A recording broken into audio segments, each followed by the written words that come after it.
sometimes I get things from all over, but this one in particular is just for Hillsborough, and I'm going to tell you why. As I said in the last episode, I take these things very personally because of what I experienced in the classroom. So this is what was shared. The question was, how's everyone surviving in their classrooms with these outside temperatures? And I want to read you the responses. You ready? Buckle up. It's miserable. AC just can't keep up. Our front office put box fans at the door to try and blow the heat back. Every time a door is open, it lets in the humid heat. I honestly don't understand why so many schools in Florida are built as open concept schools. Our rooms feel like saunas. The next comment, I'm hot. The classroom is hot. The kids are hot. The whole pod is hot. I laid on the floor after dismissal. It was the only cool place. Now, I just want to stop right there. This educator is in the group saying that it is so hot that laying on the floor was their only cool place. Hello? Does anybody hear me? This is wild. We have been talking about the AC issue in this school district for a very, very long time. There are so many more comments. Buckle up. This comment says, I was sweating nonstop, even with the fan in the classroom. The kids were using their binders as a fan too. Every year, it is the same. I am so sick of it.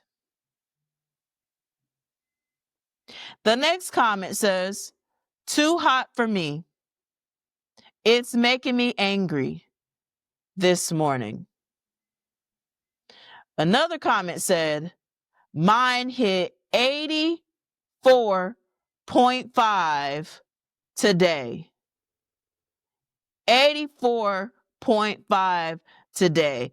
And there were actual receipts of thermostats in this thread as well.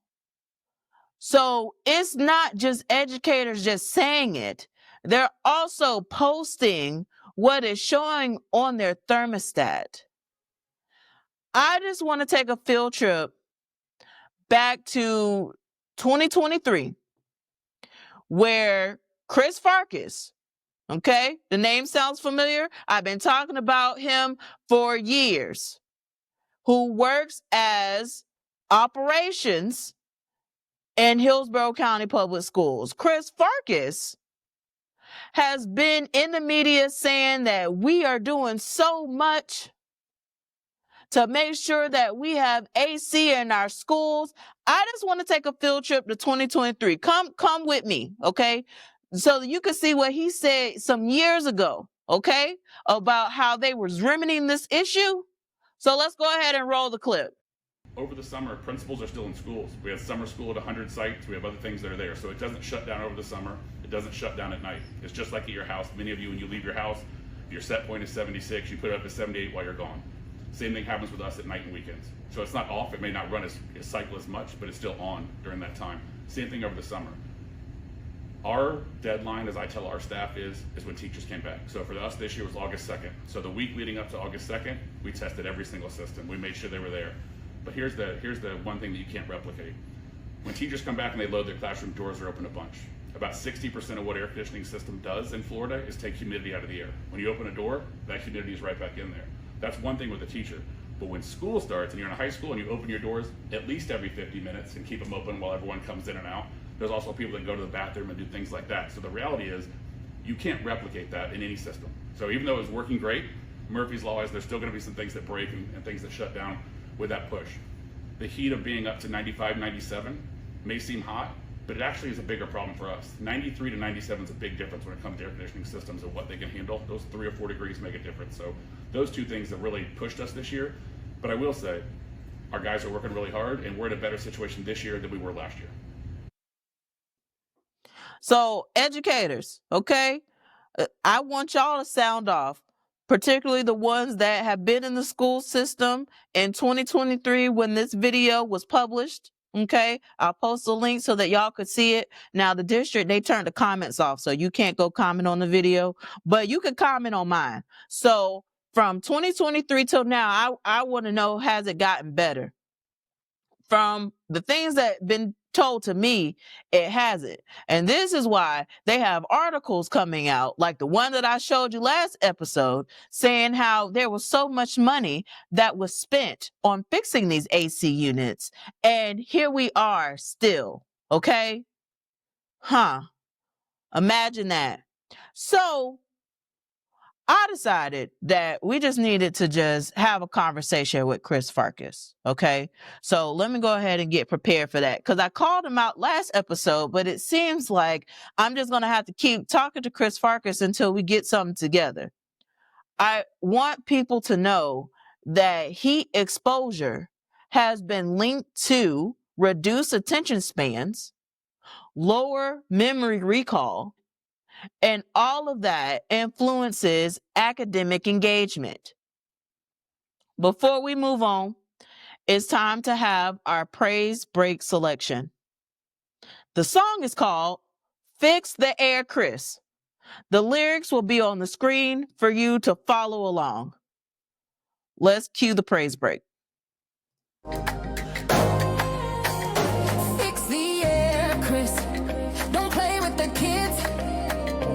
Fix the air, Chris. Don't play with the teachers. We too hot, we too tired. Lord knows we don't deserve this. Fix the air, Chris. Fix the air. We can't teach in a sauna. We can't learn in the heat. Teachers and children deserve better. So fix the air, Chris, please.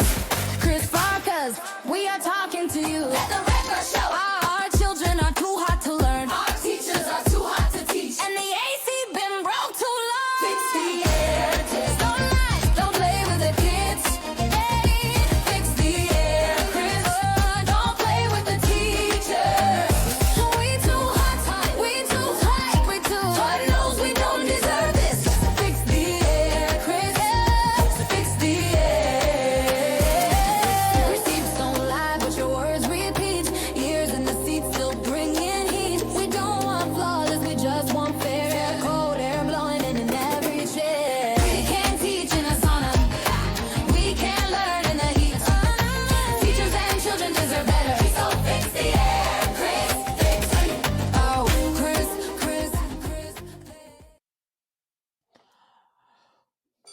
Chris Farkas. Chris Farkas. Fix the air, Chris. Fix it. Okay? You got a whole song dedicated to you now. Okay? And we're going to keep this thing on repeat until this situation is rectified. Chris Farkas, we are talking to you, sir. Okay? We're talking to you and your team. There's headlines out here that you are accepting gifts for proposal deals and you're going out to the Derby and all that stuff and la la la whoop de whoop. And meanwhile, our teachers are literally talking right now about how they have to lay on the floor because they are so hot. Fix it. Fix it.